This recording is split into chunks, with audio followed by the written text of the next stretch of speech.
Welcome to study blog education YouTube channel पर आप सभी का फिर से एक बार स्वागत है। आज की जो वीडियो है उसका नाम है शासक और इमारतें। क्लास 15 है ये हिस्ट्री का और सीटेट के लिए हम तैयारी कर रहे हैं, आपको पता ही होगा। और प्लेलिस्ट में आप वीडियो देख ही रहे होंगे। ये वाली 14 वीडियोस अवेलेबल हैं, 14 चैप्टर 14 क्लासेस जो भी आप कहेंगे वो अवेलेबल हैं। प्लेलिस्ट को चेक करिए, वहाँ पर मिल जाएंगे आपको। और हिस्ट्री के अलावा सिविक्स या जियोग्राफी इनकी वीडियोज़ भी अवेलेबल हैं। प्लेलिस्ट आपको चेक करना है और आपको सारी चीज़ें वहाँ पर देखने को मिल जाएंगी। और तैयारी आप कर रहे होंगे, उम्मीद मैं ऐसा कर सकता हूँ आपसे। तो चलिए शुरू करते हैं हम इसको। लेकिन उससे पहले भाई लाइक शेयर कर दीजिएगा अगर आपने लाइक शेयर नहीं किया है तो। और सब्सक्राइब तो भाई बिल्कुल मैंडेटरी है, करना ही पड़ेगा। अगर आपने अभी तक सब्सक्राइब किया ही नहीं, ठीक है, तो करिए ज़रूर और बेल आइकन को ऑन कर लीजिएगा ताकि वीडियोस की नोटिफिकेशन आपको टाइम पर मिलती रहे। ठीक है सर, तो चलिए देखते हैं। ये प्रॉपर एनसीईआरटी बेस्ड है, तो इफ़ बट मत करिएगा ज़्यादा। और ये मत समझिएगा कि भाई इसमें पिक्चर कहाँ है वो कहाँ है, एकदम नोट्स की तरह बनाए गए हैं ताकि आपको एकदम मतलब एग्ज़ाम से अगर आप इसको 2 दिन पहले भी देखेंगे ना तो भी आपको समझ में आ जाएगा, इस तरह की चीज़ बनाई गई है। तो पहला पॉइंट देखिए, शासक और इमारती चैप्टर का नाम है रूलर्स एंड बिल्डिंग। बाइलिंगुअल है, आपको दिख ही रहा होगा, इंग्लिश और हिंदी दोनों एक ही साथ लिखी हुई है इसमें। कुतुब मीनार किसने बनवाया था भाई? कुतुबुद्दीन ऐबक ने सन 1193 में बनवाया। इसके छज्जे के नीचे अभिलेखों की 2 पट्टियां हैं। यह अभिलेख जो है अरबी में लिखी हुई हैं। अगर आप दिल्ली में रहते हैं और आपने महरौली की तरफ अगर आप गए हैं तो आपको वहाँ पर कुतुब मीनार मिल जाएगा देखने में, देखा ही होगा आपने भाई। तो उसके बारे में बताया गया है कि इसको 1193 में कुतुबुद्दीन ऐबक ने बनवाया था और इसके छज्जे के नीचे 2 अभिलेख की पट्टियां हैं, 2 इंस्क्रिप्शन की लाइन्स हैं, ठीक है, जो कि अरबी लैंग्वेज में लिखी गई हैं। दूसरा पॉइंट है, 7वीं और 10वीं शताब्दी के मध्य वास्तुकार भवनों में अधिक कमरे, दरवाजे और खिड़कियां बनाने लगे थे। यानी कि 7वीं और 10वीं जो सेंचुरी थी उस वक्त जितने आर्किटेक्चर्स थे, वास्तुकार थे जो इन चीज़ों को बनाते थे, तो वो भवन के अंदर यानी घरों में कमरे और दरवाजे खिड़कियां ये ज़्यादा बनाने लगे थे। ठीक है, ठीक है सर। यहाँ पर ये छात्र नहीं बल्कि छज्जे आएगा। तो छज्जे, दरवाजे और खिड़कियां अभी भी 2 ऊर्ध्वाधर खंभों के आर पार एक अनुप्रस्थ शहतीर रखकर जो है बनाया जाता था। एक जो है यहाँ पर वो आपको शैली बताई गई है कि जो बनाया जाता था उसकी शैली क्या थी, और इस शैली को अनुप्रस्थ टोडा निर्माण कहते हैं। ठीक है, इस तरह की वास्तुकला की शैली को क्या कहा जाता है? अनुप्रस्थ टोडा निर्माण।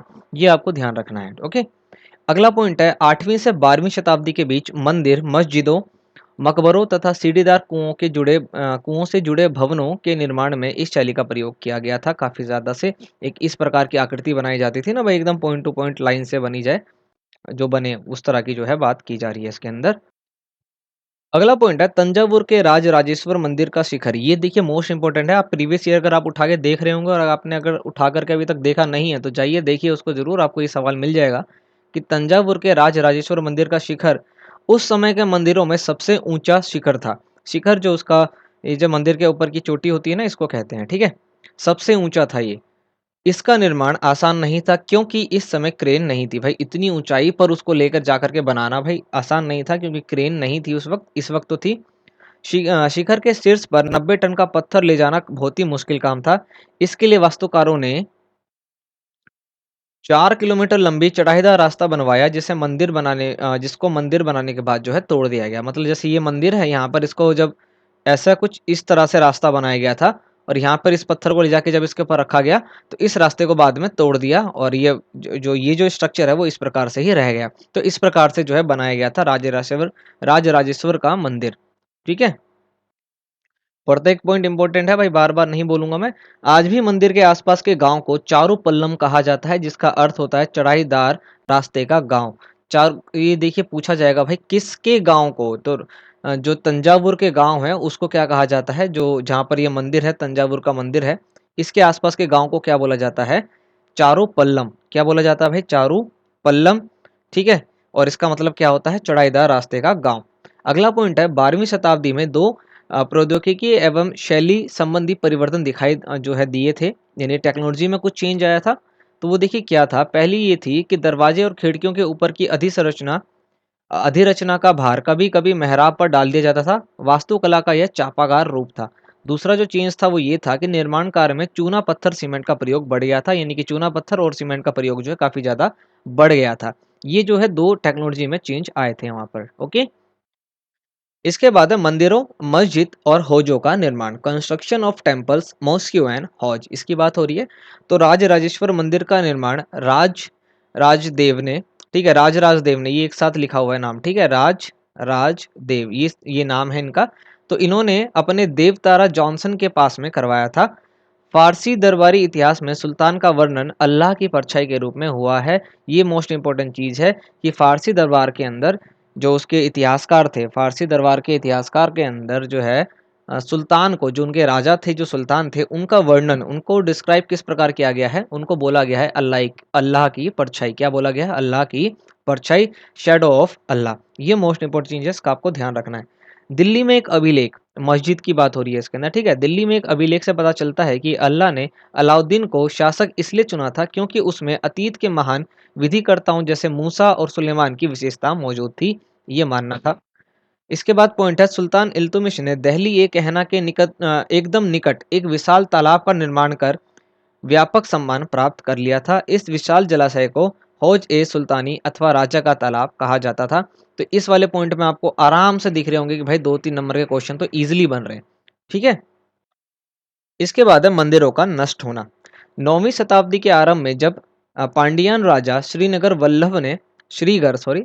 वल्लभ ने श्रीलंका पर आक्रमण कर राजा सेन प्रथम 831, इनका टाइम पीरियड है ये, 831 से लेकर के 885, इनको जब हरा दिया तो उसके विषय में बौद्ध भिक्षु व इतिहासकार धम्मकिति ने लिखा कि सारी बहुमूल्य चीजें वे ले गया। कौन लेके चला गया भाई?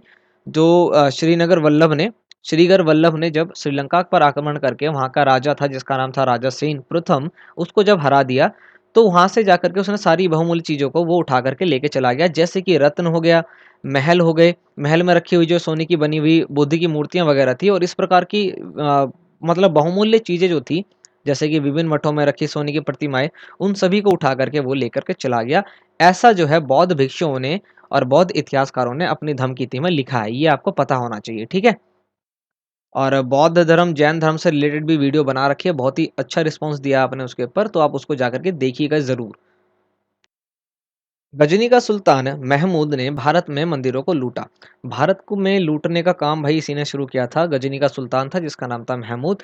उस समय सुल्तान महमूद कोई महत्वपूर्ण शासक नहीं था, लेकिन मंदिरों को नष्ट करके, खास तौर से सोमनाथ का मंदिर, यानी ये बेसिकली इंडिया में आता इसीलिए था कि वो आकर के इंडिया के जो बहुत ही बेहतरीन मंदिर थे ना, जो काफी फले फूले थे, उसको आकर के वो तहस नहस करके वहां से वो लूटपाट करके चला जाता था।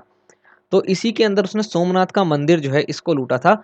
तो इसको लूटने के बाद उसने एक महान इस्लामी योद्धा के रूप में श्रेय को प्राप्त कर लिया। मतलब मंदिर को लूटने से कोई व्यक्ति महान शासक बन जाता है, महान इस्लामी योद्धा बन जाता है, मतलब क्या बोले आप। चलिए, तो बाकी आपको ये याद रखना है, क्योंकि भाई एग्जाम में आपसे ये पूछा जाएगा, लॉजिक तो पूछा जाएगा नहीं आपसे, ठीक है। इसके बाद का पॉइंट है बाग, मकबरे तथा किले, गार्डन्स, टॉम एंड फोर्ट्स की बात हो रही है इसमें।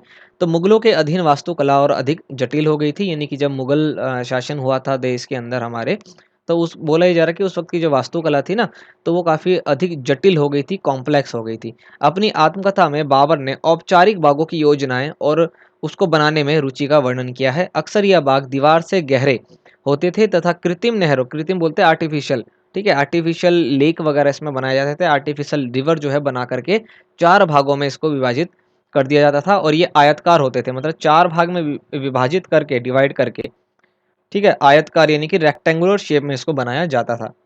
शाहजहां के शासनकाल के दौरान सार्वजनिक और व्यक्तिगत सभा हेतु समारोह कक्षा बनाई गई थी, जिसका नाम था दीवाने खास और दीवाने आम। इसका आपने नाम सुना होगा, लाल किला अगर आप गए होंगे तो, ठीक है।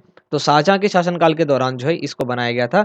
इसकी योजना बहुत सावधानी पूर्वक बनाई जाती थी। एक विशाल आंगन में स्थित यह दरबार चिहिल सुतन अथवा 40 खंभों के सभा भवन भी कहलाते थे, यानी कि भैया ये जो भवन थे इसमें 40 खंभे लगे थे। आप सोच सकते हैं कि कितना बड़ा होगा ये, इसलिए इसको 40 खंभों का भवन भी कहते थे।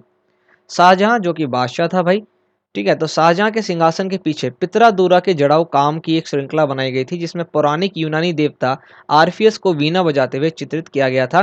मोस्ट इंपोर्टेंट पॉइंट है ये, आपको ध्यान रखना है। वैसे तो प्रत्येक पॉइंट इंपॉर्टेंट है, बट अगर आपको फिर भी लगता है कि नहीं भाई ये तो इंपॉर्टेंट नहीं है, तो आप क्वेश्चन उठाइए और फिर चेक करिए, ठीक है।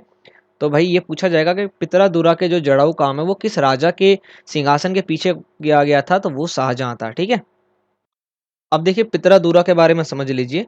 पितरादूरा उत्कीर्ण संगमरमर अथवा बलुआ पत्थर पर रंगीन ठोस पदार्थों को पत्थरों को दबाकर बनाए गए सुंदर तथा अलंकृत नमूने होते हैं, जिसको पितरादूरा कहते हैं। ठीक है, तो इस तरह का जो है जड़ाऊ काम शाहजहां के सिंहासन के पीछे किया गया था। ये आपको पता होना चाहिए, या पता अब तो चल ही चुका होगा, कोई दिक्कत है नहीं इसमें। तो ये वाला जो चैप्टर था वो यहाँ पर कंप्लीट हो गया हमारा। ठीक है, हम चैप्टर वाइज लेके चल रहे हैं, ऐसा नहीं कि एक ही में सब कुछ मतलब एकदम गिज मत करके रख दे, ऐसा कुछ नहीं है। चैप्टर वाइज है, छोटी छोटी वीडियोस बना रहे हैं और पॉइंट टू पॉइंट बना रहे हैं। ठीक है, नोट्स की तरह हमने बना दिया है इसको, ताकि आपको दिक्कत ना हो बिल्कुल भी। और आपको प्रत्येक पॉइंट को इसी प्रकार सुनना है, समझना है, और ईजिली जो है उसके बाद आप इसको पढ़ लेंगे। और डेफिनेटली मेरे को उम्मीद है आप अगर टीचिंग की तैयारी कर रहे हैं तो डेफिनेटली थोड़े बहुत तो पढ़े लिखे होंगे ही, और आपको मालूम होगा कि आप क्या कर रहे हैं और किस चीज़ का एग्जाम देने जा रहे हैं।